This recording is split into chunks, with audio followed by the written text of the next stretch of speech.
Меценат приз дегеніміз не? Бұл өте қызық. Меценат мақтанарлық естіледі. Бір жағынан меценат үнемдеу, бизнесті көтеру және бірдеңенің дамуы. Призға келетін болсақ, мен бүгін үлкен меценат призге жатамын. Мен қазір күн сайын өз монетамды әртүрлі мемлекеттерге, әртүрлі қалаларға инвестициялаудамын. Және оларды әртүрлі адамдарға беремін. Менің жаным қаншалықты жомарт болса, адамдарға сыйлаған сайын, менің меценатым өседі. Айналамда бай, мықты, әдемі адамдар қоршайды. Бізде параманик бар. Параманик әрқашан өседі. Менің монеталарым менің электронды банкімде. Ал менің банкім менің қамтамасыз етілген өмірім. Және менің монетам өскен сайын, мен онымен бөлісемін, инвестициялаймын.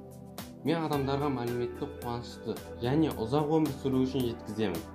Мен барлығына меценаттықты сезімді тілеймін. Кез келген адам меценат бола алады. Тек электронды аммиан керек.